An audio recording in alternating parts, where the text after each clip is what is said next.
ኃጢአተኞች ንጽህና ስለጎደለን ሁሉም ንጹህ ያልሆነን የሚመስል፣ ቅዱሳን ደግሞ ቅድስና ስላላቸው ሁሉም ምን የሆነን የሚመስላቸው። ለመፍረድ ስለማይቸኩሉ ነው። በነገራችን ቅዱስ ዮሐንስ ዘሰዋስው ምን ይላል? የአንዳንዶቻችን ግን ነገሮችን ንጹህ አድርገን ያለማየታችን ምክንያት በውጭ ያለ መቆሸሽ ስላለ ሳይሆን እኛው ራሳችን ስለቆሸሽን ነው ይላል። እግዚአብሔር ቤት ውስጥ መንገድ እንድትጠርግ ከፈለገ ጥረግ። እግዚአብሔር ቤተ መቅደስ ውስጥ እንድታገለግል ከፈለገ አገልግል። መንገድ የሚጠርገው ልክ ቤተ መቅደስ ውስጥ እንደሚያጥነው አጣኝ ቤተ መቅደስ ውስጥ እንዳለው አገልጋይ የት ነው የሚገቡት ክርስቲያኖች? እግዚአብሔር አምላክ ጸሎታችሁን ጾማችሁን ጠላውት የሚለው ሳንጾም ቀርተን ነው። መጾሙን ጾመነዋል፣ ግን ማን የሚደሰትበት ጾም ስለነበር ራሳችን እንጂ እግዚአብሔር የሚደሰትበት ስላልሆነ። ዋናው እኔና እናንተ መጸለይ ያለብን ብቻ ከቅጥሩ እንዳያወጣ፣ ቤቱ ውስጥ እንደፈለገ ያድርግን። ለምን ድንጋይም አያረገኝ? እርሱ እግዚአብሔርን ሊያገለግልበት በመረጠው ክህነት እንጂ እግዚአብሔር እንዲያገለግለው በመረጠው ማገልገል አልፈለገም። ለምን እኔ አልተካንኩም አትበል ይላል ቅዱስ ጎርጎርዮስ። ስላንተ ሳይሆን አገልግሎቱ ስለ እግዚአብሔር እንደሆነ ተጨነቂ። እግዚአብሔር ይገስጸው ብሎ ባይናገረው ኖሮ ሰይጣን ራሱ ቅዱስ ሚካኤል በተናገረው ንግግር ላይ ተነስቶ እኔ እኮ አሁንም እንዲሆኜ ለመቀጠል የማን ንግግር ምክንያት ሆኖ ነው ሊል ይችል ነበር። ለዛ ነው ቅዱሳን በየትኛውም አማራጭ ከሰይጣን ጋር ሲነጋገሩ ክፉ የሆነ ነገር አያወሩ።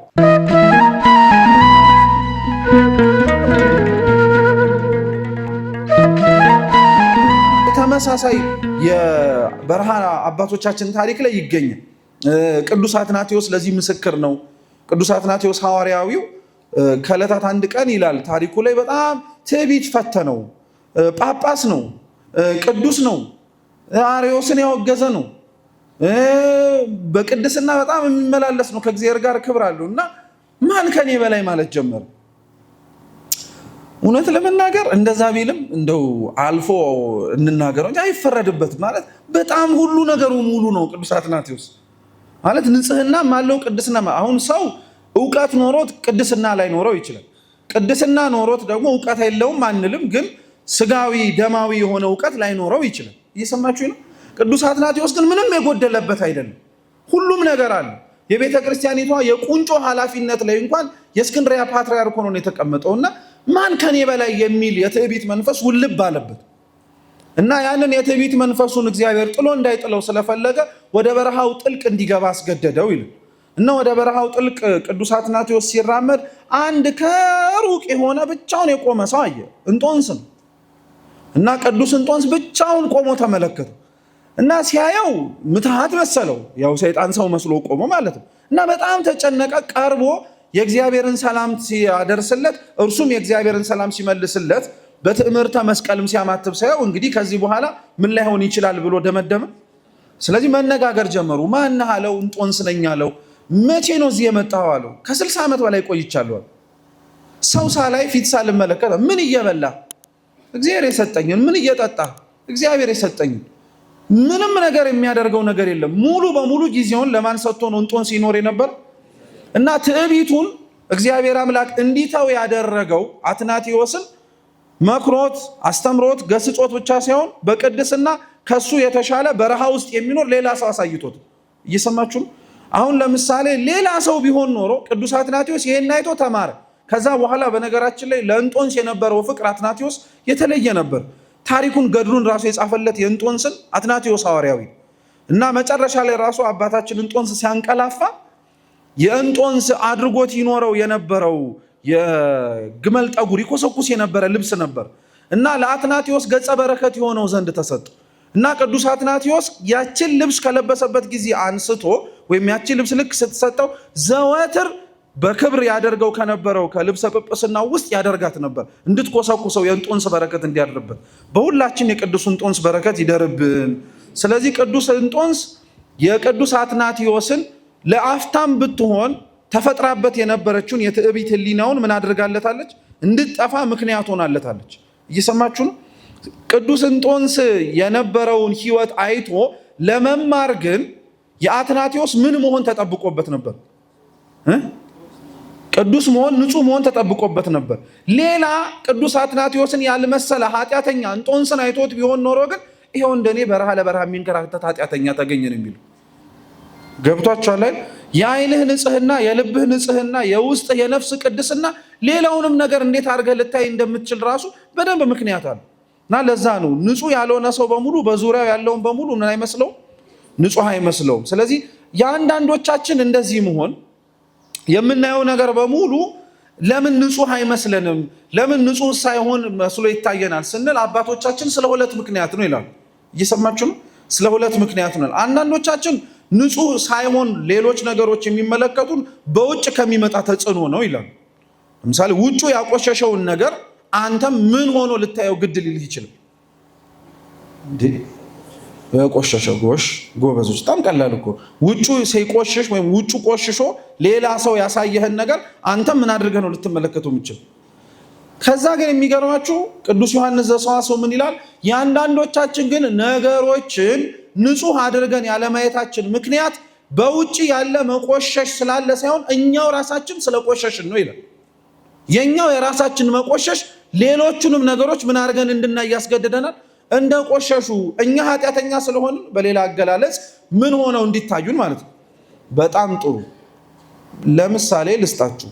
አሁን ሰው ከራሱ የሚመነጨውን ነገር መልሶ ሊያገኘው ካልሆነ በቀር ከየትም ሊመጣ እንደማይችል ማለት ነው። የውስጥ የንጽህና ማደፍ ሌላውንም ጭምር እንደዛ አድርገህ ልታየው እንደምትችል ወይም የራስህን ነገር ነው ወደ ውጭ ልታየው መልሰ የምትችለውን ነገር ሊያጠነክር የሚችል ምሳሌ እናንሳ። ለምሳሌ ብርቱካን ብትጨምቁ የምታገኙት ምንድን ነው? ብርቱካን ስጨምቅማ ጭማቂ ነው የምታገኙ። እሱ ምን እኔም አይጠፋኝ። ግን የምን ጭማቂ? ማንም ከኛ መካከል ብርቱካን ጨምቆ ሙዛ የሚጠብቅ የለም። ብርቱካን ጨምቆ ሌላ አትክልትና ፍራፍሬ ጭማቂ መጠጣት የሚፈልግ የጨመቅከውን ምን ታደርገዋለህ ማለት የሆንከውን ነው የምታየው ማለት ነው። ገብቷችኋል? ስለዚህ ንጹህ ያልሆነ ሰው በዙሪያው ላይ ንጹህ አይመስለውም ማለት ልክ እንደ ብርቱካኑ አድርጋችሁ አስቡት ማለት ነው። ስለዚህ ሐሳቡ ቁጥር 10 ላይ ከ9 ጋር አብሮ ይነሳል። አላዋቂ ሰዎች ወይም ደግሞ ሳያስተውሉ የሚናገሩ ሰዎችን ይገስጻል። ሚካኤል አስተውሎ ለሰይጣን መልስ እንደሰጠው ሁሉ እናንተም ግብሩን ለሚከተሉ ሰዎች በሙሉ እግዚአብሔር ይገስጽህ የሚለው ንግግር የማስተዋል ንግግር ነውና ከመናገራችሁ በፊት ምን አድርጉ ማለት ነው? አስተውሉ አለ አንደኛ። ሁለተኛ ደግሞ ስለ ንጽህና ነገር የሰይጣን ንጽህናው ማደፉ ሌላውን ነገር በሙሉ ምን አድርጎ እንዲያይ ያስገድደዋል። ንጹህ ሳይሆን እንዲያይ እንደሚያስገድደው ሁሉ እናንተም ንጽህና ማጣታችሁ ወይንም ደግሞ ከንጽህና መጉደፋችሁ ራሳችሁን ብቻ ሳይሆን ሌላውንም እንድታረጉ ነው የሚያረጋችሁ፣ ንጹሃን ሳይሆኑ እንድታዩ ነው የሚያረጋችሁ የሚለውን ሐሳብ ያጠነክራል ማለት ነው። ጥሩ። ቁጥር 11 ላይ እንዲዳውን ደግሞ ቁጥር 11 ወዮላቸው ይላል። አገኛችሁ?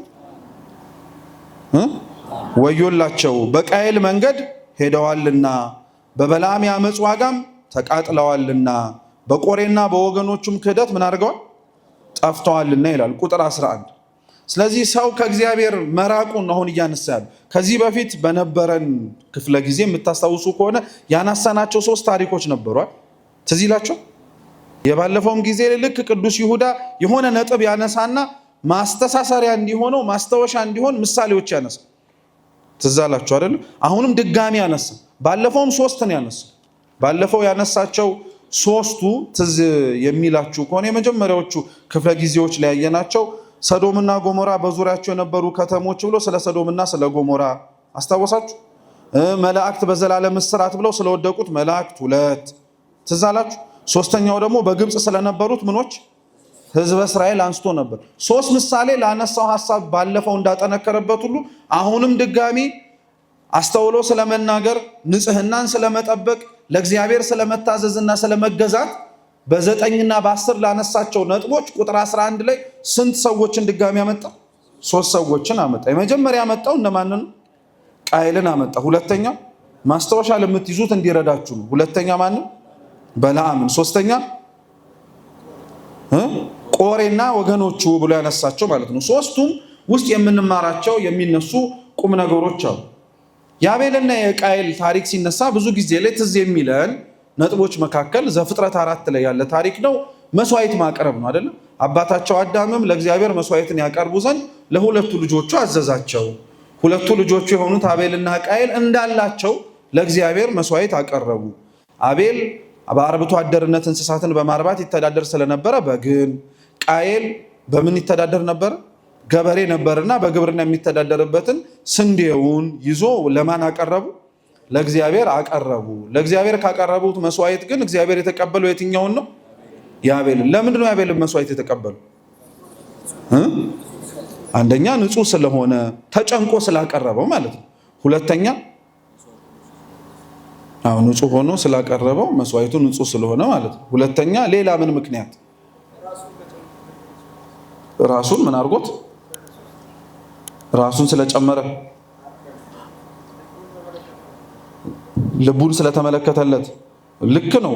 ከመስዋዕቱ ጋር አብሮ አቤልም ያቀረበው ደስ ተሰኝቶ ስለሆነ ለማለት ነው። አይደለም ነው? አይደለም እኮ ወደ አቤልና ወደ መስዋዕቱ ተመለከተ ማለት አቅራቢውን አቤልን ምን አደረገው ማለት ነው። ያየው መቼም ፊቱን ሳይሆን ምኑን? ልቡን። ስለዚህ ያቀረበበትንም ልቡን አየ ማለት ነው። እግዚአብሔር የምንሰጠውን ስጦታ ብቻ ሳይሆን አብረን የምንሰጥበትም ምናችንን የሚያየዋል፣ ልባችንን የሚያየዋል። እሺ ሁለት ሌላስ? የአቤልን መስዋዕት ለመቀበል ሌላ ምን ምክንያት ይታያቸዋል? እግዚአብሔር ያየው ነገር አቤልን፣ አንደኛ የመስዋዕቱ ንጽህና፣ የእሱ አቅራቢነት ንጹህ መሆን አለ። ሌላስ? እስኪ በደንብ ለማስተዋል ሞክሩ። ምን አሉ አባ? የቃየል ደካማነት። እሺ ምን አሉ? በጣም ጥሩ። ከራሱ በላይ ለማን ማሰቡ? ለእግዚአብሔር ማሰቡ። መርጦ ያቀረበለትን በግ እሱ ራሱ ምን ሊያደርገው የሚችለው ብላው ቢባል መርጦ ሊበላው የሚችለው በግ ነው። ግን ለሱ ከሚሆንለት ይልቅ ለማን ነው አድልቶ የሰጠው? ለእግዚአብሔር ሰጠ። ማንጻሩ ደግሞ ወደ ቃየል ተመለሱ። ቃየልስ ምንድን ነበረ ችግሩ? እግዚአብሔር ለምን አልተቀበለውም መስዋዕቱን ብትሉ ይሄኛውን ሶስቱን ያመልሳችሁትን ምን ማድረግ? ተቃራኒ መገልበጥ ነው በቃ። የቃየል መስዋዕት ደግሞ አልቀረበበት ማለት ነው። ጉዳዩ ግን አሁን እኛ ያነሳ ነው የአቤልና የቃየል መስዋዕት ላይ መቅረብና ለመቅረቡ ላይ ብቻ ትኩረት እንድናደርግ አይደለም። እሱን ብዙ በተለያዩ ሊቃውንተ ቤተክርስቲያንም ስለተማርነው ማስታወስ ይረዳ ነው። እኛ የምናነሳው ግን አሁን ካነሳናቸው ከቁጥር 9 እና ከቁጥር 10 ጋር ካሉት ጋር ሐሳብ ጋር ስለሚተሳሰሩ ምን ይላል መሰላችሁ ትርጓሜያችን? የአቤልና የቃየልን መስዋዕት ትዝ እንዲላቸው ፈለገ ይላል ቅዱስ ጎርጎርዮስ። እና ምን ያለ? አቤል ለእግዚአብሔር የሚያስደስተውን ሲያቀርብ፣ ቃየል ግን ለራሱ የሚያስደስተውን ለእግዚአብሔር አቀረባል። እስኪ ትንሽ አሰላስሏት እቺን ቃል በደንብ አስተውሉበት። እውነት በጣም ትልቅ ትምህርት ስላለው አቤል ለእግዚአብሔር የሚያስደስተውን ሲያቀርብ፣ ቃየል ግን ለራሱ የሚያስደስተውን ለማን አቀረበ? አሁን ስትመለከቱት ግን እንደዛ አይመስልም ማለት ብዙ ጊዜ ሲነገረን ገለባውን ከምሮ ስንዴውን ደግሞ አሳንሶ ሲል አሁን ይሄንን ቃየል ራሱ ሰደው ቢባል ምኑን ይወስደዋል? ለራሱም የሚያስደስት አይደለም ነው አይደል የሚለው ቅዱስ ጎርጎርዮስ። ግን ይሄ ለራሱ ያስደስተዋል። ለምን መሰላችሁ? እሱ ንጹህ ስላልሆነ ንጹህ ያልሆነ ነገር ነው የሚመቸው። አያችሁት? ከቁጥር 9 ጋር የተያያዘ ከቁጥር 10 ጋር የተያያዘ ንጹህ ያልሆነ ሰው በደለኛ ስለነበረ በደል ደስ ይለው። ስለዚህ ለሱ ከምሮ ያቀረበው ነገር በሙሉ ደስ አለው። ለራሱ የሚያስደስተው ነገር ደግሞ ለማን የሚያስደስተው መሰለ? እንደዛ ከሚሆን ነገር እግዚአብሔር ይጠብቀን ሁላችን። ለራስ የሚያስደስተ ነገር በሙሉ ለማን ላይ ያስደስት ይችላል? ለእግዚአብሔር ላይ ያስደስተው ይችላል። በጣም እንድናስተውለው የፈለገው የመጀመሪያው ነጥብ እርሱን ይቀጥልና ደግሞ ራሱ ቅዱስ ጎርጎርዮስ ይጠይቃል። የሁለቱም መስዋዕት ልዩነት ደግሞ የመጀመሪያው አቤል እንዳልኳችሁ ለራሱ የሚያስደስተውን ሳይሆን ለእግዚአብሔር የሚያስደስተውን ለማን አቀረበ? ለእግዚአብሔር አቀረበ። በአንጻሩ ወንድሙ ቃየል ደግሞ ለራሱ የሚያስደስተውን ለማን ይደሰትበታል ብሎ አቀረበ? እግዚአብሔር። ግን አልተደሰተም። ያልተደሰተበት የማን የንጽህና ጉድለት ነው ብያቸዋል? የቃየል ነው። ጎበዞች። ቀጠለና ሁለተኛውን ልዩነት ቅዱስ ጎርጎርዮስ ሲያስተምር ደግሞ ምን ይላል? ሁለቱም ያቀረቡት ለእግዚአብሔር መሆኑን ግን እንዳትረሱ ይላል። ቃየል እግዚአብሔር መስዋዕቱን ያልተቀበለው ጣዖት አምልኮ አይደለም። ትኩረት አድርጋችሁበታል? ይሄንንስ ቃየል ለእግዚአብሔር ያቀረበ መስዋዕት ነው እንጂ ለጣዖት ስላቀረበው አይደለም እግዚአብሔር አልቀበልህም ያለ። እና ቅዱስ ጎርጎርዮስ ምን ይላል? ቃየል ለጣዖት ስለሰዋ ሳይሆን መስዋዕቱን እግዚአብሔር ያልተቀበለው ይልና ሁለተኛ ከእግዚአብሔር በላይ ራሱን ስላመለከ ነው ይላል። ያው ለእግዚአብሔር ደስ የሚሰኘውን የምናቀርብለት አምላክ ስለሆነ አይደለም። እንደዚሁ ሁሉ እርሱ ስንዴውን አብዝቶ አስቀርቶ ገለባውን ከምሮ ያቀረበው ደግሞ በስንዴው በስቶ ለሱ በተረፈው ለማን ይደሰትበታል? ቃየል ራሱ ስለሚደሰትበት። ስለዚህ በዋነኝነት ጭብጡ እዚህ ላይ እንድትመለከቱት የፈለገው ከላይ ካሉት ነጥቦች ባለፈ ለእኛም እንዲረዳን፣ አንደኛ ማናችንም ለእግዚአብሔር ይሆነዋል ይበጀዋል ብለን የምናቀርበው በሙሉ እግዚአብሔር የሚደሰትበት ነገር መሆኑን መጀመሪያ እናስቀድም። ምክንያቱም አንዳንዶቻችን እኛ ተደስተንበት እግዚአብሔር የማይደሰትበት ብዙ ነገሮች ስላሉ ማለት ነው።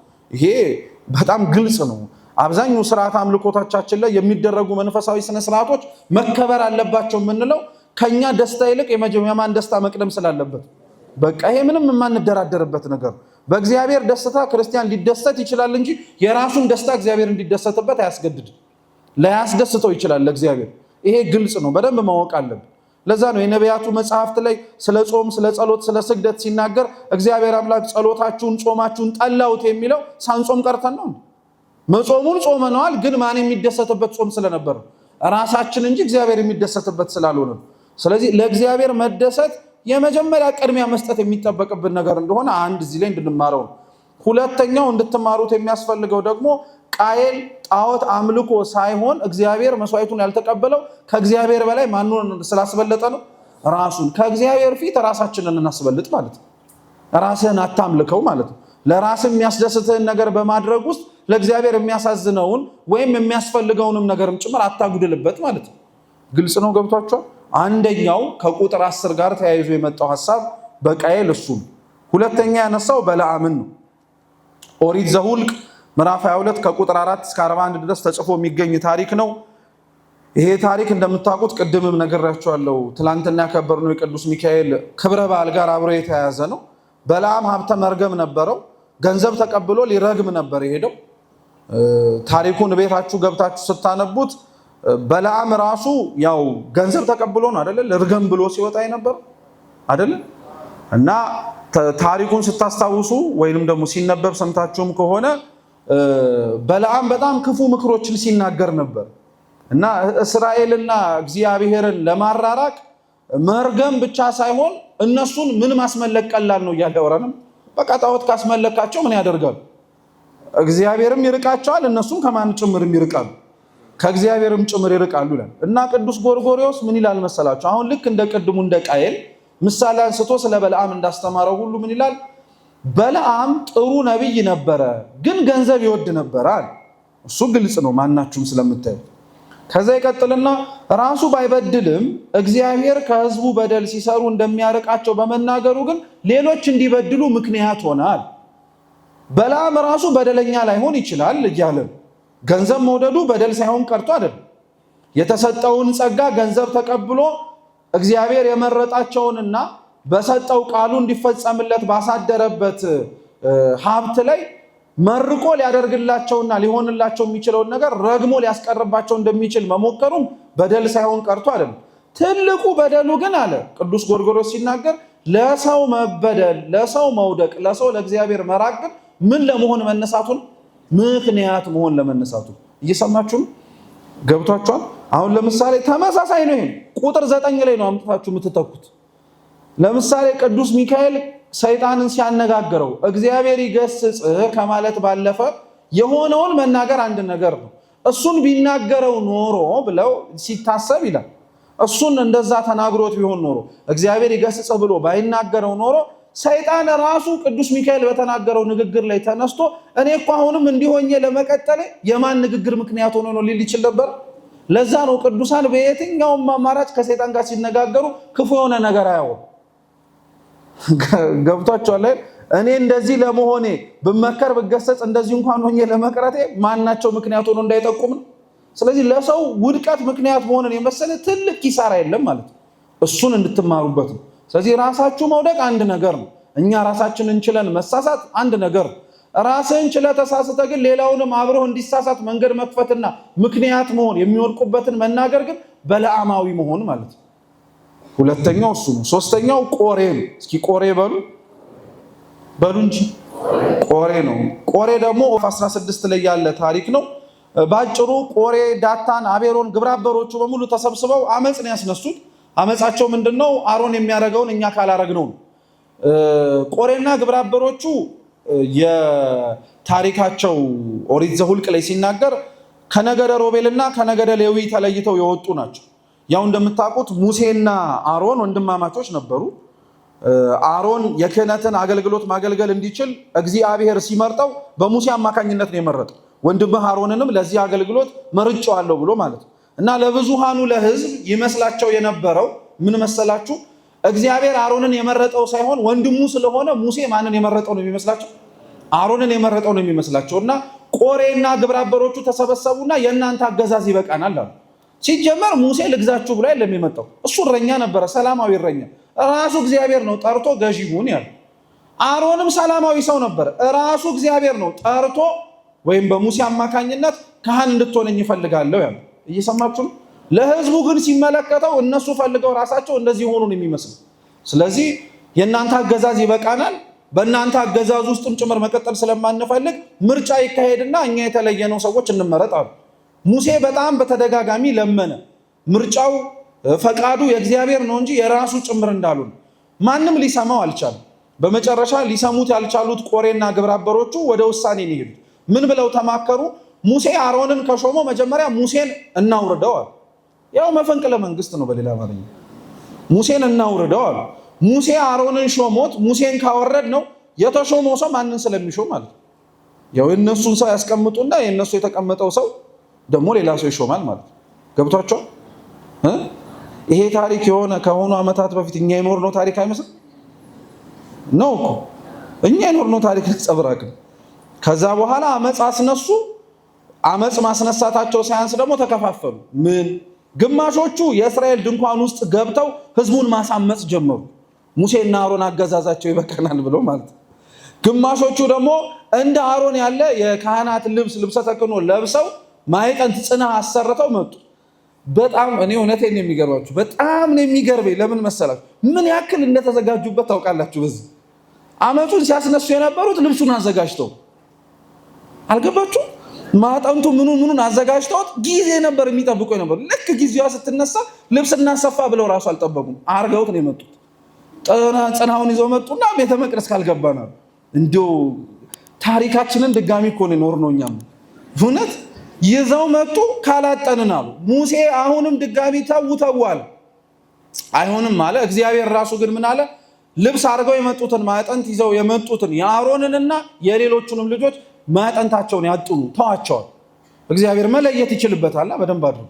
ከዛ በኋላ ቆሬና ግብረ አበሮቹ ማዕጠንት ይዘው ገብተው እናጥን ብለው ገና ጽንሐውን ይዘው ማንከሽከሽ ሲጀምሩ እግዚአብሔር አምላክ ልክ እንደተለበለበ ግንድ ልብሱን ያደረጉትን ክህነት ስልጣን ሳይኖራቸው አለን ያሉትን በሙሉ ቀሰፋቸው። ልብሱን ያላቃጠለው ለምን መሰላችሁ? ልብሱ ልክ የአሮንን ልብስ የሚመስል ልብስ ነው። ስለዚህ ልብሱን ቢያቃጥለው ከቃጠለው በኋላ የአሮንንም ስልጣን ለመገዳደር ይመቻቸው ነበር። አይገርማችሁም? የእግዚአብሔር ጥበቡ ራሱ። ሰዎቹ ግን እንደተለበለበ ግንድ ቀሰፋቸው። ጥፋተኛው ልብሱ ሳይሆን እነማን ናቸው? ግለሰቦቹ አስተሳሰባቸው ስለሆነ ማለት ነው። ገብቷቸው ከዛ በኋላ ለበለባቸው፣ ቀሰፋቸው። ውስጥ የነበሩትን እዛ ደግሞ ድንኳን ውስጥ እየገቡ አመጽ ሳያሳምጹ የነበሩት አብረን እንነሳ እንበጥብጥ ያሉትን ደግሞ ሙሴ ይላል እቤት ገብታቸው አሙት። ወድቆ ለመናቸው ተው ብሎ ማለት ነው፣ እግዚአብሔር ላይ አታምጹበት ብሎ። እነሱ ግን እምቢ ሲሉ ሙሴ ራሱ የቆማችሁበት መሬት ተሰንጥቃችሁ ተዋጣችኋል። ተሰንጥቆ ዋጠቻቸው። በህይወት እያሉ መሬት ውስጥ ገብቶ ተሰንጥቆ ዋጠቻቸው፣ ሞቱ ማለት ነው። ከእንዲህ አይነት መቅሰፍት እግዚአብሔር ይሰውረን። ስለዚህ አሮን የሚያደርገውን እናድርግ ብለው ነበረ ቆሬና ግብረ አበሮቹ። መሬት ተከፍታ ወደ ውስጥ ዋጠቻቸዋል። ይሄ ታሪኩን ይቀጥልና ቅዱስ ጎርጎርዮስ ምን ይላል? ትዕቢት ነበረባቸው፣ ስርዓት አላከበሩም ማለት። ስርዓት አለማክበራቸው ነው ትዕቢቱን የጨመረባቸው። ስለዚህ ስርዓት የማያከብር ሰው ሁሌም ትዕቢተኛ ነው እያለ ነው ቅዱስ ጎርጎርዮስ። ይቀጥልና እርሱ እግዚአብሔርን፣ ልብ ብላችሁ ስሙ ባካችሁ፣ እርሱ እግዚአብሔርን ሊያገለግልበት በመረጠው ክህነት እንጂ እግዚአብሔር እንዲያገለግለው በመረጠው ማገልገል አልፈለገም ማለት። ልድገምላችሁ፣ እርሱ እግዚአብሔርን ሊያገለግልበት በመረጠው ክህነት እንጂ እግዚአብሔር እንዲያገለግለው በመረጠው ማገልገል አልፈለገም። ለምን እኔ አልተካንኩም አትበል ይላል ቅዱስ ጎርጎርዮስ። ስላንተ ሳይሆን አገልግሎቱ ስለ እግዚአብሔር እንደሆነ ተጨነቂ። አይገርማችሁ? የምትካነው ራሱ አንተ ተካኝ ሆነ አንተ ክህነት እንዲሰጥ ተፈልጎ ብቻ ሳይሆን ማንን ማገልገል እንድችልም እና የክህነቱ ቁም ነገር ራሳቸው ሰዎቹ እንዲከብሩበት ሳይሆን በእነሱ ማን ሲከብር እንዲታይም። አያችሁት ልዩነቱን? ስለዚህ አሮንና ልጆቹ በእነሱ ክህነት እግዚአብሔር መርጦ እንዲከበርበት የፈለጉት ማንን ነበር? እግዚአብሔርን። ቆሬና ግብረ አበሮቹ ግን ክህነቱን የፈለጉት ማን እንዲከብሩበት። ስለዚህ አንደኛ የሚናገረው ቅዱስ ጎርጎርዮስ ትምህርቱን ይሄንን የምታረጉት ነገር በሙሉ እናንተ የምትከብሩበት እንዲሆን የምትሞክሩት ሳይሆን ማን የሚከብርበት ይሁን? እግዚአብሔር የሚከብርበት ይሁን ነው አንደኛው። ሁለተኛው ደግሞ እግዚአብሔር የሚገለገለው አንተ ላገልግልህ ባልክበት መንገድ አይደለም። የሚገርማችሁ እኮ ቆሬና ግብረ አበሮች እኮ ህይወት ነበራቸው እኮ ከአመጽ በፊት እስራኤላውያን ነበሩ፣ የተመረጡ ህዝብ እኮ ነበሩ። ማለት ቢኖሩ የተቀደሰ ህይወት መኖር የሚችሉ ሰዎች ነበሩ። ምርጫቸው ግን የነበረው እግዚአብሔር እንዲኖሩ እንደፈለጋቸው ሳይሆን እነሱ መኖር እንደፈለጉት ሆነ። በጣም ትልቅ ትኩረት ብትሰጡትና እንደው ብታመላልሱት እንዴት ጥሩ ነገር መሰላችሁ። ሰው እግዚአብሔርን ማገልገል ያለበት፣ ሰው ለእግዚአብሔር በቤቱ መኖር ያለበት እግዚአብሔር እንዲኖር እንደፈቀደለት ነው እንጂ እሱ ቤት ውስጥ መሆን ይጠበቅብኛል መሆን የምፈልገው ይሄንን ነው ባለበት አይደለም። እግዚአብሔር ቤት ውስጥ መንገድ እንድትጠርግ ከፈለገ ጥረግ። እግዚአብሔር ቤተ መቅደስ ውስጥ እንድታገለግል ከፈለገ አገልግል። መንገድ የሚጠርገው ልክ ቤተ መቅደስ ውስጥ እንደሚያጥነው አጣኝ ቤተ መቅደስ ውስጥ እንዳለው አገልጋይ የት ነው የሚገቡት ክርስቲያኖች? እሺ ይሄንኑ ራሳችሁ ነው የምትመልሱት፣ ምንም አትጠራጠሩ። የማቴዎስ ወንጌል ምዕራፍ 25 ዛሬ የተነበበው ወንጌል አንድ ባለጸጋ ወደ የት አገር ሄደበት? ወደ ሩቅ አገር ሄደና ባለሟሎቹን ጠርቶ ለአንዱ 5 ለአንዱ 3 ለአንዱ 1 መክሊት ሰጠውና ምን አድርጉበት አላቸው? አትርፉበት አላቸው። ከሩቅ አገር ሄዶ ሲመጣ 5ቱ ስንት አረገ? ባለ 2ቱ ወይ ባለ 3ቱ ይለያያል። ሉቃስ ወንጌልም ላይ ያለው ታሪክ የተለያየ ታሪክ ስለሆነ ባለ 2ቱም ስንት አረገው? ያው እጥፉን ስለሆነ አይከብዳችሁም። ባለ አንዱ ግን ምን አረገው? በጣም ጥሩ። መቀበሩን እንትወው ጭብጡ ምን መሰላችሁ? ባለ 5ም ያተረፈውን ባለ 2ም ያተረፈውን እግዚአብሔር ምንድን ነበር ያላቸው? እናንተ በጥቂት የታመናችሁ ብሎ የትን ያስገባቸው? እሺ ወደ ጌታ ደስታን ያስገባቸው። ባለጸጋው እግዚአብሔር ነው። የተሰጠው መክሊት ጸጋ ነው አይደለ? ጠዋት ስንማር እንደሰማነው በቅዳሴው። ከዛ በኋላ የገባንበት ቦታ ደግሞ መንግስተ ሰማያት ነው። ባለ 5 አትርፎ የገባው ማለትም 10 ያደረገው የት ነው የገባው? አደረ ትርፉን ተውት። ምን ነው የት ነው የገባው ነው ያልኩት። ባለ 2 ሲያተርፈው የት ነው የገባው? ያተረፈው ትርፍ ከ5ቱ አንጻር ሲታይ አንተ 4 ስለሆነ መንግስተ ሰማያት በሩ ላይ ሁን ያለው እግዚአብሔር የት ነው ያስገባው? በተሰጠ ታማኝ ሆነ ከተገኘ የምትገባው ራሱ እግዚአብሔር ያዘጋጀልህ የት ነው? በጣም ጥሩ። ሰው ጠራጊውም የሚጠርገው የት እገባለሁ ብሎ ተስፋ አድርጎ ነው። ቀዳሹስ የሚቀድሰው የት እገባለሁ ተስፋ አድርጎ ነው። የምታገለግልበትን ቦታ ማወቅ ማለት ይሄ ነው። እግዚአብሔር ያስቀመጠ ቦታ ላይ ታማኝ ሆነ ካገለገልክ የአገልግሎትህ ማነስ የመንግስተ ሰማያትን ቦታ ያሳጣህም። አሁን እኛ የተቸገርነው እኮ እሱ። ሁሉም ሰው ባለበት በሚናችን ሆነን በምንችለው አቅማችን የሚጠበቅብንን ብናደርግ እግዚአብሔር ለ5ቱም ለ2ቱም አትረፈው እንዳስገባቸው እኛንም የሚያስገባን የት ነው? መንግስተ ሰማያት ነው። ቆሬና ግብረ አበሮቹ ግን የተለየ ክብር ፈለጉ። የሚገቡበት ቦታ አንድ ሆኖ ሳለ የተለየ ቦታ ያለ መስሏቸው እግዚአብሔር እንዲያገለግሉት ከፈቀደበት መንገድ ይልቅ እነሱ እግዚአብሔርን ማገልገል የፈቀዱበትን መምረጥ ሞከሩ። ይሄ ከሁላችን መራቅ አለበት። እግዚአብሔር የሚገለገለው እንደ አንተ ሐሳብ ሳይሆን እንደማን ሐሳብ ነው? በሉ እንደ ራሱ በሉ እስኪ። እንደ ራሱ ሐሳብ ነው የሚገለገለው። በቃ እንደመረጠው። ዋናው እኔና እናንተ መጸለይ ያለብን ብቻ ከቅጥሩ እንዳያወጣ ነው። ቤቱ ውስጥ እንደፈለገ ያድርግን። ለምን ድንጋይም አያረገኝም? ለምን የፈለገ ቅጠል የሚረገጥም ያደርግ? እንደፈለገ ያድርግ። ቢያንስ የምትረገጠውና ያለው የት ሆነ ነው? አባቶቻችን ለዛ እኮ ነው ውጭ ካለ ድንጋይ ውስጥ ያለ ድንጋይ ይሻላል የሚሉት። ላደለው ይሄው ድንጋይ ተጠርቦ ቤተ መቅደስ ይሆናል፣ ይሳማል። ላላደለው ቢያንስ እንኳን ያው ባንሰማውም ተቀምጠን የምንማርበትን እኛን ይሸከም። ባንጠቅም እንኳን የት ውስጥ ሆኖ አለመጥቀም ይሻላል። መቀመጥህ እንኳን ዋጋ አይቶት እግዚአብሔር አምላክ ሊሰጠው የሚችል ነው። ግን አሁን ድንጋይ ሁሉ ተነስቶ ቤተ መቅደስ ልሁን ቢል አይሆንም አይደል? ምክንያቱም ሁሉም ድንጋይ ለመቅደስ አገልግሎት ላይውል ይችላል። ከድንጋይም ድንጋይ ተመርጦ አይደለ ለግንባታ የሚሆን ነው አይደለም? ስለዚህ ግልጽ ከሆነላችሁ የቆሬም ሐሳብ ይሄንን ለማጠንከር ነው።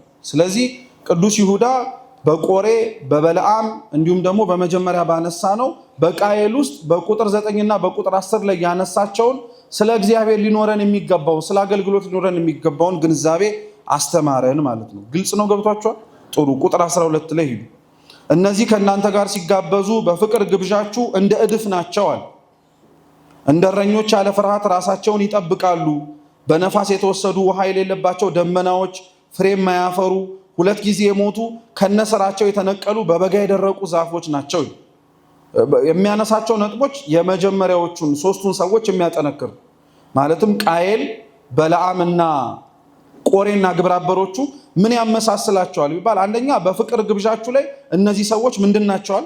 እንደ እድፍ ናቸዋል። የፍቅር ግብዣ የሚባለው የመንግስተ ሰማያትን ጥሪ እድፍ ናቸው ማለት የራሳቸው የንጽህና ማደፍን ወይም ደግሞ ከቅድስና መራቅን። ቃየልም ራሱን አመለከ፣ በለዓምም የራሱን የእግዚአብሔር የሰጠውን ጸጋ በገንዘብ ለወጠ።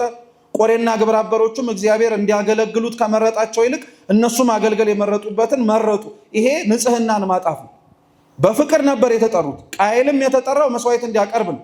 በለዓምም ሀብተ መርገም የተሰጠው በቃሉ መርቆ በረከትን እንዲያመጣ ነው። ቆሬና ግብረአበሮቹም የተጠሩት በአሮን በሚቀርበው በቤተ መቅደሱ መስዋዕት ውስጥ ልክ እንደ እስራኤላውያን ነጽተው ከእግዚአብሔር ጋር መኖር እንዲችሉ ነው። እነሱ ግን ይሄንን ሁሉ የፍቅር ግብዣ ከእግዚአብሔር ጋር አብሮ መኖርን እንደምን እንዲቆጥሩት አደረጋቸው? እንደ እድፍ። ያሉበት ቦታ አነሰባቸው ማለት ነው። ያለህበት ቦታ እግዚአብሔር አነሰብኝ ከማለት ይሰውር። በቃ መኖርህ ከእሱ ጋር ትልቅ ትርጉም እንደወለው ሁሌም እንዳትረሱ። የቦታው ማነስ የሌላውም ሰው አንተ እኮ እዚህ ጋር ነህ ማለት እውነቴን ነው የምላችሁ እንዳያሳዝናችሁ። ቦታውን መጀመሪያ እኛ ስናሳንሰው ነው የሚያንስብንም ጭምር። ቦታውን ግን አንተ አክብረው ትልቅ ካደረግከው ቦታው ራሱ ግን እንዲደረግ ታደርገዋል፣ እንዲከበር ታደርገዋል። እየሰማችሁ ጥሩ። አንደኛው እሱ ነው። እንደ እድፍ ናቸው። እንደረኞች ያለምን ይሄዳሉል፣ ያለ ፍርሃት ራሳቸውን ምን ያደርጋሉ? ኧረ በሉ አንብቡት መጽሐፍ ነው። ይጠብቃሉ። እረኛ ይፈራል አይፈራም? እንደ ሁኔታው ነው መልሱ አይደለም? እንደ ሁኔታው ነው መልሱ። እረኛ እንጨት ስለያዘ ብሎ ሁሉንም ነገር አልፈራም አይልም አይደለም? የሚችለውን በምኑ ያባረራል? እንጨቱም እሱም የማይችለውንስ እንዴት ያደርጋል? ይሮጣላ። ከብቶቹንም በቃ ምን ያደርጋል? እያባረረ ከብቱንም እሱም ራሱ ይሮጣል። እንደረኞች ያለ ፍርሃት ራሳቸውን ይጠብቃሉ ማለት ምን መሰላችሁ? እረኛ ለሆነ ነገር የተመረጠ ነው አይደል? ወይም ኃላፊነት የተሰጠው አይደል? ቃየልም ኃላፊነት ነበረው ለእግዚአብሔር መስዋዕት ማቅረብ ነው አይደለም? በለዓምም ኃላፊነት ነበር የተሰጠውን ቃል መጠበቅ። ቆሬና ግብረአበሮቹም ኃላፊነት ነበረባቸው ከእግዚአብሔር ሕዝብ ጋር አብሮ በቅድስና መኖር። ግን ያንን እረኞች ሆነው ሳለ የሚጠብቁት ጸጋ ተሰጥቷቸው ሳለ ያለ ፍርሃት ማለትም ማን ይወስድብናል በሚል ራሳቸውን ይጠብቃሉ ማለት ከሚጠብቃቸው ከእግዚአብሔር ሰጥቷቸውም ጭምር በበረከት ከጎበኛቸው በላይ በራሳቸው እጅና ጉልበት ይተማመናሉ ማለት ነው። ቆሬ እሞታለሁ ብሎ አላሰበም ማይጠንት ይዞ ሲገባ። በለዓም አህያዬ የእግዚአብሔርን መልአክ ታየዋለች ብሎ አላሰበም ሊረግም ሲሄድ። ቃየልም እግዚአብሔር ይረግመኛል መስዋዕቴንም አይቀበልም ብሎ አላሰበም። ሁሉም ባቀረቡት ነገር ነው እንጂ የተመኩት በማን አይደለም። ስለዚህ እሱን እንድታስታውሱት ነው። እንደረኞች ያለ ፍርሃት ራሳቸውን ይጠብቃሉ። ግን እነዚህ ሰዎች አላወቁም እንጂ ማንነታቸውን ሲናገር በንፋስ የተወሰዱ ውሃ የሌለባቸው ደመናዎች አላቸው። ይሰማችሁ? ደመና በአጭሩ ልንገራችሁ፣ ደመና ውሃ የሚይዘው ነው አይደል?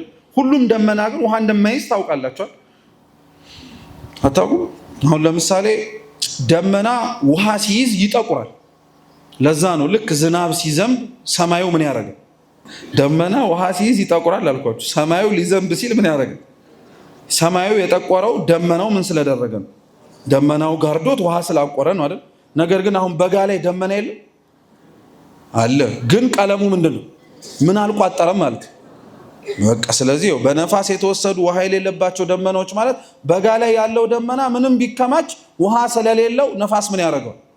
ይወስደዋል፣ ይበታትነዋል ማለት። እነዚህም ሰዎች ሲታዩ የሆነ ነገር ያላቸው ይመስላል።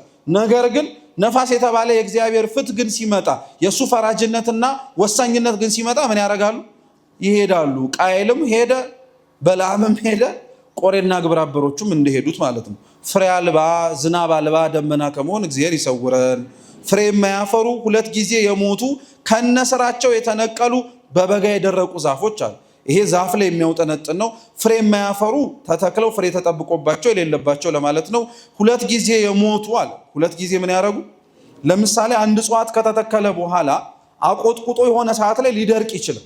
ልክ ሲደርቅ ትክክለኛ የእጽዋት እውቀት ያለው ሰው ካለ እጽዋቱን ከሚያሳድግበት መንገዶች መካከል አንዱ አፈሩንና መሬቱን ያለሰልሳል። ሁለተኛ የደረቁትን ደግሞ ምን ያደርጋቸዋል? ይቆርጣቸውና እንደ አዲስ ምን እንዲያደርግ ያደርገው እንዲያቆጠቁጥ ያደርገዋል። ሁለት ጊዜ የሞቱ ማለት አንዴ በድለው ዝም አላቸው፣ ሁለት ጊዜ ግን በድለው ከራሳቸው ከስተታቸው ሳይማሩ የወደቁ ለማለት ነው። ግልጽ ነው። ይሄ ቆሬና ግብረ አበሮቹን ለመጥቀስ ነው ይባላል። ሐሳቡን ሲያስቡት ዝም አላቸው፣ ልብሱን ለብሰው ቤተሰቡንና ህዝቡን ሲያሳምጹም ዝም አላቸው። ይሄ ሁለት ጊዜ ሞተዋል ማለት ነው። ገብቷቸው ጥሩ። ሁለት ጊዜ የሞቱ ከነስራቸው ደግሞ ምን ያደረጉ የተነቀሉ በበጋ የደረቁ ዛፎች ናቸው አለ። ስለዚህ ተመሳሳይ ቅድም ያላቸውን ሰዎች ምን አይነት ጠባይ እንዳላቸው ተናገረ። ቁጥር 13ም ተመሳሳይ ነው። የገዛ ነውራቸውን አረፋ እየደፈቁ ጨካኝ የባህር ማዕበል ድቅድቅ ጨለማ ለዘላለም የተበቀላቸው የሚንከራተቱ ከዋክብት ናቸዋል። ከዋክብት ናቸው ዋና ቃሏ እዚህ ውስጥ ለነዚህ አሁን ለተነገሩት ሰዎች ነው። አሁንም ነጥብ እያነሳ ያለው ከዋክብት በስነ ፍጥረት ለተረቡ የተፈጠሩት የእግዚአብሔር ስራዎች ናቸው። የከዋክብት የብርሃናቸው ምንጭ ፀሐይ ናት። ፀሐይን ከፈጠረ በኋላ ነው የፀሐይን ብርሃን እየከፋፈለ እግዚአብሔር አምላክ ለጨረቃና ለከዋክብት የሰጣቸው። ስለዚህ የከዋክብት የብርሃናቸው ምንጭ ምንድን ነው ብትባሉ መልሱ ምንድን ነው? ፀሐይ ነው። እንደዚሁ ሁሉ እነዚህም የሚንከራተቱ ከዋክብት ናቸው ማለት በሰማይ ላይ ወይም በምድር ላይ ለሰው ሲሆን ከዋክብት የተባሉት ሰዎች ናቸው። የሚያበሩት እነሱ አብሪ ስለሆኑ ሳይሆን ብርሃናቸው ፀሐይ ከተባለ ከየት የመጣ ነው? ከሱ ሲሩቁ ግን ከዋክብቱም ማብራት ያቆሙና ምን አይነት ከዋክብት ይሆናሉ? ከርታታ ኮከቦች ይሆናሉ። በቃ ብርሃን ፍለጋ የሚሄዱ ማለት ነው። ምሳሌ የማቴዎስ ወንጌል ምዕራፍ 25 አሁንም የአስሩ ደናግል ታሪክ መብራት ሲያልቅባቸው መብራት ፍለጋ የት ነበር ሲሄዱ የነበሩት? ገበያ ሲንከራተቱ አልነበር?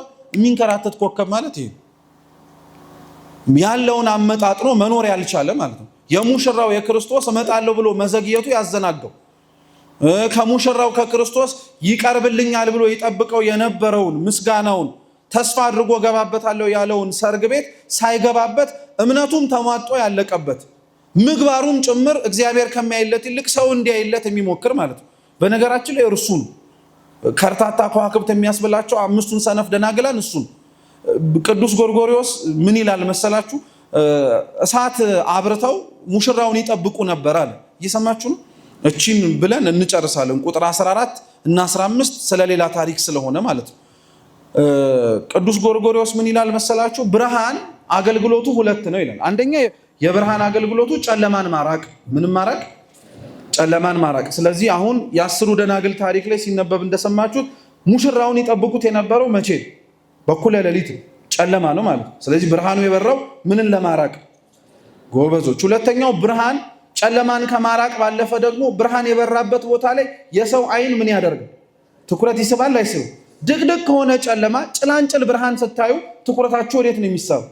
ወደ ብርሃኑ። ያያችሁት ብርሃን ሌላ ብርሃን ይኖረው ከሆነ ብላችሁ ወይ ደግሞ በጨለማው ከፈራችሁ ብርሃኑን አይታችሁ ምን ማድረግ እንድትችሉ እንድትጽናኑ ልብ ብላችሁ ስሙ። እነዚህ አምስት ሰነፎቹ የሙሽራውን መዘግየት ተመለከቱ፣ አዩ። ጎበዞቹም እንደ ሰነፎቹ እኮ ሻማቸውን አብርተው ነበር። ታውቃላችኋል? ዘገየ ብለው አላጠፉትም እኮ። ብቻ ያደረጉት ነገር ምንድን ነው? ማመጣጠን ያደረጉት እነሱ። ምን ማድረግ? ማመጣጠን። እነሱ ግን ወተን ልናገኘው የምንችለው ዘይት እያለ ለምን ደብዝዘን ለምን ከፍ ብለን ሳንታይ እንቆያለን በሚል አይነት መንፈስ ይላል ቅዱስ ጎርጎርዮስ መብራታቸውን ምን አደረጉት? ጨምረው በደንብ አበሩት። መጨረሻ ላይ ያመጣላቸው ነገር ምንድነው? ብርሃናቸው ምን አደረገ? ጠፋ። እና ቅዱስ ጎርጎርዮስ ምን ይላል? እነዚህ ሰዎች ይላል 10 መሆናቸውን አትርሱ ይላል። ስንት? አሁን እኩል ነው ያበሩት። ልብ ብላችሁ ስሙ። ቀላል ነው። እኩል ነው ያበሩት። ለምሳሌ እኔና ከጀርባ ያሉት የቤተክርስቲያናችን አገልጋዮች እኩል ሻማ አበራን እንበላችሁ። እኩል ሻማ አብርተን ሁላችንም በማብራታችን እርስ በርስ ምን እንደራረጋለን? እንተያያለን ልበላችሁ። በጨለማ ውስጥ እንዳለን ሻማ ወይም ቡታ ጋዝ እንደያዘን አድርጋችሁ አስቡ። ከዛ በኋላ ግን የኔ ዘይት የነሱም ዘይት እንዳለ ሁሉ እኔ ግን ቦግ አድርጌ ማብራት ጀመርኩ። እየሰማችሁ ነው? እንግዲህ እኩል እኮ ነው እያበራን ያለው። የኔ ቦግ ብሎ በመብራቱ ተመሳሳይ ብርሃን ቢኖረንም ነገር ግን እነሱ ትኩረታቸውን የማን ብርሃን ላይ እንዲያደርጉ ይገደዳሉ። ያው ቢያበሩም እንደማን ስላላበሩትም።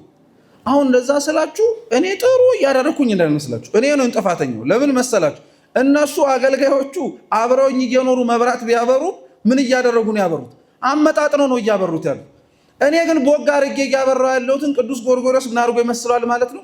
ሙሽራው ብርሃኑን አይቶት ከሚያመሰግነው ይልቅ አብረውት ያበሩት ሰዎች ቦግ ማድረጉን አይተው አንተ እንዴት ያለ ሰዓትን ያለ ብለው እንዲያመሰግኑት ፈልጎ ነው ይላል። ውዳሴ ከንቱን መፈለግ ማለት ነው። ከንቱ ምስጋናን ከእግዚአብሔር ከሚቀበለው በረከቱ ይልቅ የሰው ልጆች አይተውት እንዲያመሰግኑት የሚናፍቅ ማለት ነው። ገብቷችኋል? ተመሳሳይ ነው። ቃየልም ያን ሁሉ ክምር የከመረው እግዚአብሔር ከማመሰግነው ይልቅ ማን እንዲያመሰግነው ፈልጎ ነው? ሰው።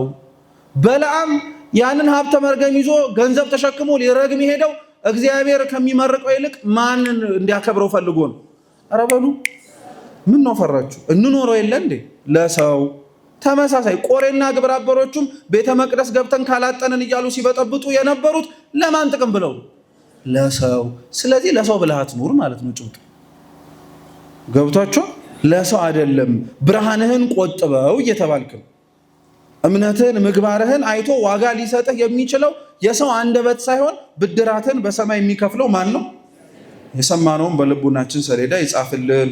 ቁጥር 14 ላይ ደግሞ የአዳም 7ኛ ትውልድ ከሚለው ሄኖክ ከሚለው ጀምሮ ደግሞ እስከ መጨረሻው ያለው አንድ ሐሳብ ስለሆነ ቀጣይ ሳምንት ወይም ቀጣይ ጊዜ ላይ ስንገናኝ ትምህርታችንን እንጨርሳለን ማለት ነው።